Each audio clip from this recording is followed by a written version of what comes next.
திராவிட இயக்கத்தின் பரிணாம வளர்ச்சியாக தந்தை பெரியார், பேரறிஞர் அண்ணா, புரட்சி தலைவர் எம்ஜிஆர், நம்முடைய புரட்சி தலைவி மாண்புமிகு அம்மா அவர்கள் சமுதாய சீர்திருத்தத்திற்காக வாழ்ந்தவர் பெரியார் அவர்கள். தமிழ் சமுதாயம் நிலைநிறுத்த நடப்பதற்காக வாழ்ந்தவர் பேரறிஞர் அண்ணா அவர்கள். ஏழை தாய்மார்களின் கண்ணீரை துடைப்பதற்காக வாழ்ந்தவர் புரட்சி தலைவர் பொன்மனச்செம்மல் எம்ஜிஆர் அவர்கள்.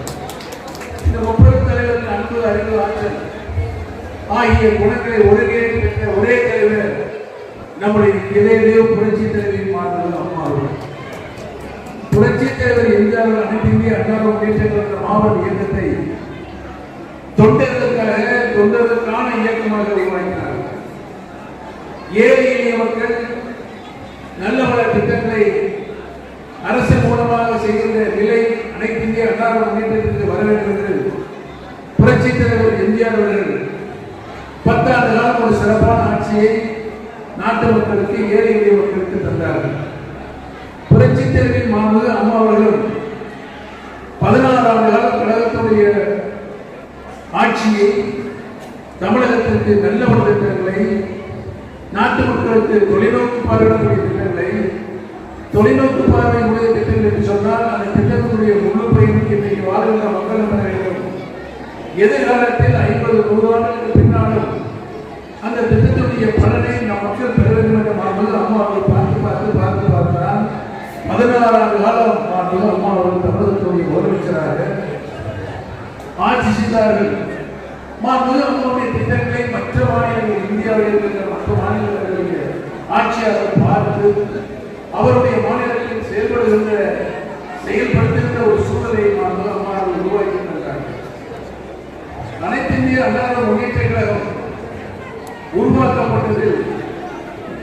அதனுடைய நடைமுறைகளை, இந்த இயக்கம் கழக சட்ட விதிகளை புரட்சி தலைவர் எம்ஜிஆர் உருவாக்கினார். அந்த சட்ட விதிகளை படித்தால் புரட்சி தலைவர் எம்ஜிஆர் கழகத்தை வழிநடத்தி சென்றார்கள். மாண்புமிகு அம்மா அவர்களும் அந்த சட்ட விதியை அப்படியே அனைவரால் கழகத்தை வழிநடத்தி சென்றார்கள்.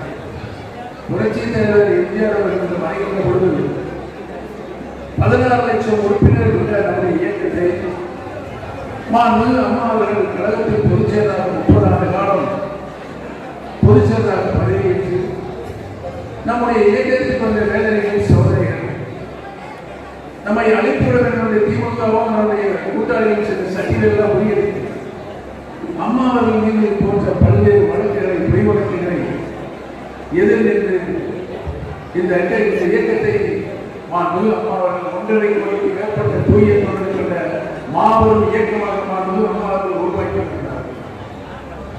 இந்த இயக்கத்தை யாராலும் அசைக்க முடியாத எதிர்கோட்டையாக மாண்புமிகு அம்மா அவர்கள் உருவாக்கியிருக்கிறார். கழகத்துடைய சட்ட விதியின்படி புரட்சி தலைவர் எம்ஜிஆர் அவர்கள் நம்முடைய தொண்டர்களுக்கு ஒரு விதியை, உரிமையை புரட்சி தலைவர் உருவாக்கினார்.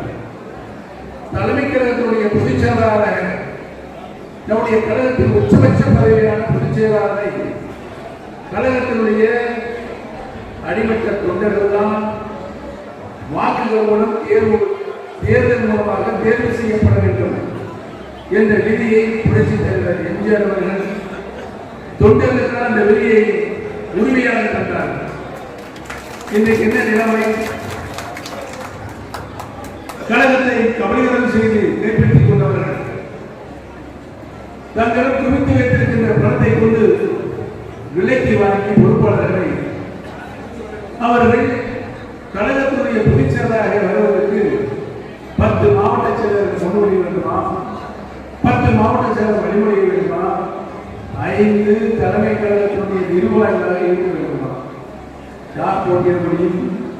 சாதாரண தொண்டன் கூட கழகத்தினுடைய பொதுச் செயலாளராக வருவதற்கு புரட்சி தலைவர் எம்ஜிஆர் அவர்கள் சட்ட விதியை கொண்டு வந்தார். கொண்டு வந்தது மட்டுமல்லாமல் கழக சட்ட விதிகளில் மற்ற விதிகளை சிறு திருத்தங்கள் செய்து கொள்ளலாம். ஆனால் புரட்சி தலைவர் எம்ஜிஆர் அவர்கள் கழகத்தினுடைய பொதுச் செயலாளராக இருக்கின்ற தொண்டர்கள் தான் தேர்ந்தெடுக்க வேண்டும் என்ற விதியை யாராலும் எந்த காலத்திலும் மாற்றவோ திருத்தம் செய்யக்கூடாது என்று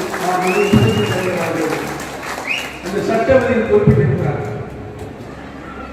அந்த சட்டவிதியை மாற்றுவதற்கு யாரால் முடியாது. ஆனால் அந்த சட்டவிதியை மாற்றி 10 மாவட்ட செயலாளர்கள் முன்மொழிய வேண்டும், 10 மாவட்ட செயலர் வழிமொழிய வேண்டும், 5 தலைமை கழகத்துடைய நிர்வாகிகள் முன்னிலை கையெழுத்திட வேண்டும் என்று சொன்னால் யார் போட்டியிட முடியும்? தங்கமணி நீலமணி போன்ற பணத்தை குவித்து வைத்திருந்ததால் அந்த பதவிக்கு வர முடியும். இதை எதிர்த்துதான் நாங்கள் இன்றைக்கு கட்சியுடைய தொண்டர்களுடைய உரிமையை மீட்பதற்காக இப்போது நாம் மீட்பு குழுவை உருவாக்கியிருக்கிறோம்.